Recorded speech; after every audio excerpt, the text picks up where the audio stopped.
Nick Wilson with Dan Brownlie after the 3-1 win over Merstham. And Dan, a satisfying win that one and keeps you top of the table.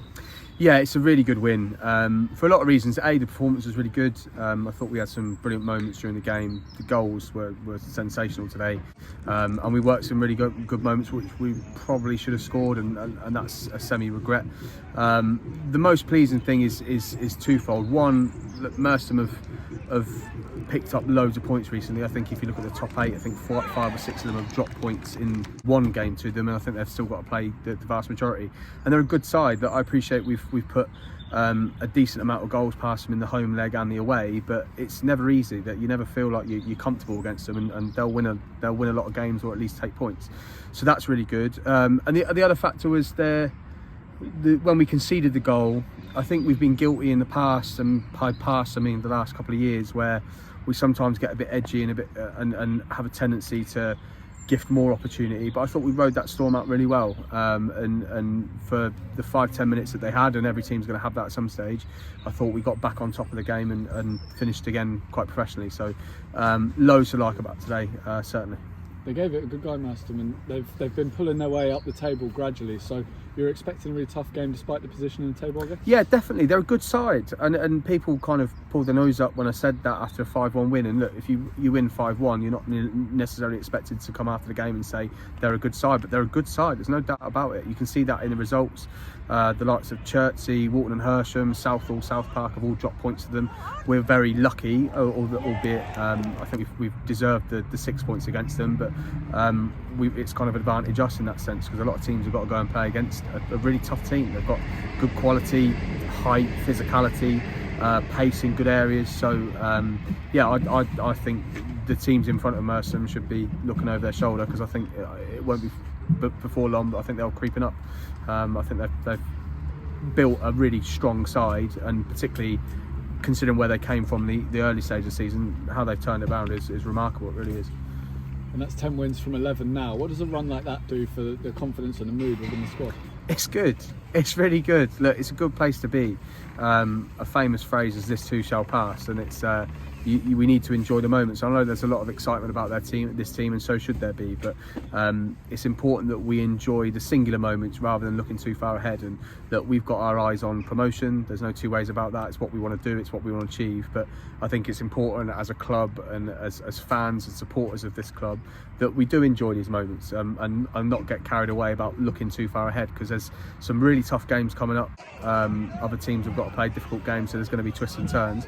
But ultimately, today's a really good, another good performance in a string of many, and you can extend that further back if you go into the cup games as well. So we're in a rich vein of form, and I'm debating even calling it form, because I think it's a standard that we've set, and I think we've got more gears to shift through, and if we do that, we can have some real fun this year. And we saw a comeback today after a long time out for Lewis Hayden. How big is that for him, and how big is it for you to have him back? Oh, I love him. He's a incredible character. I know it doesn't count for a lot in terms of the kind of fan spectacle of it, but inside the change rooms, on the bus and the training, he's an incredibly good lad to have about. But obviously we mark Lewis on his abilities as a footballer, and we said before the game that to go 18 months without football for a guy that is as passionate as him about the sport, it's remarkable the way he's kept his head in the right manner. He's done everything he can to be as fit in the quickest time possible. He's actually come back probably fitter than where we left him. He's an unbelievable talent, and I'm sure there's more to come from him with this squad.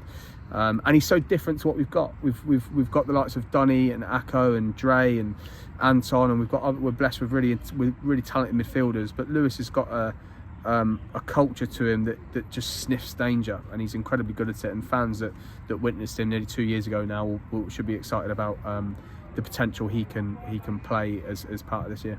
And is it a case for him now of building up minutes off the bench gradually over the next few weeks? Yeah, I think so. Look, we're in conversation with a couple of clubs about potential loan, and that will be probably midweek games where we haven't got them, because we do want to get him up to speed. And he's trained really well, and there was no real doubt that when we put him in, he was going to do anything other than fit in. Obviously today was a little romantic because we had the opportunity to stick him in at 3-0, but in tight games and whatever, we trust Lewis implicitly with his quality. So we hope that we can continue building minutes, but unfortunately for him, the situation we're in, and it counts for everyone. Marcio didn't get on today, Smarty didn't get on today. There's people that have been left at home, sadly, but I'm not in a position to be romantic, to use that phrase again, about giving players opportunity. They have to earn them, and at the moment everyone's doing that and earning their shirt. So it's the nature of my job. I'm always going to have at least five people that dislike me on a Saturday. I've always got 11 best mates come 3 o'clock, but it's my job to put results together, and for the time being we're doing that, and I think everyone's buying into that idea, which is great. And now a big game coming up on Tuesday night against Binfield, who look like being right up there come the end of the season. That's going to be a really important match that you're heading into now on a short break. Yeah, they're a solid side, Binfield. Obviously we know a lot about them just through locality more than anything, and we've struggled against them in recent games. I think the last 2 games we've had down here, we've got beaten once in the league and once in the cup, so we've got a bit of a score to settle there. But ultimately they're a good side, and I think they're the ones with probably the most momentum in the league aside from us.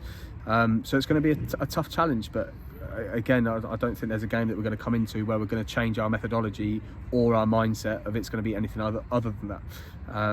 We've seen today teams at the bottom picking up points. Guernsey took Marlow very close, so you've got a lot of games that are going to be decisive factors in it. We just hope that we can keep on the winning end of it. But look, we go into that game full of confidence, as I'm sure they will be. So I'm sure it's going to be a cracking game. So I hope the supporters come and back us again. I'm sure they will. Thanks very much, Dan. Cheers, Nick. Thank you.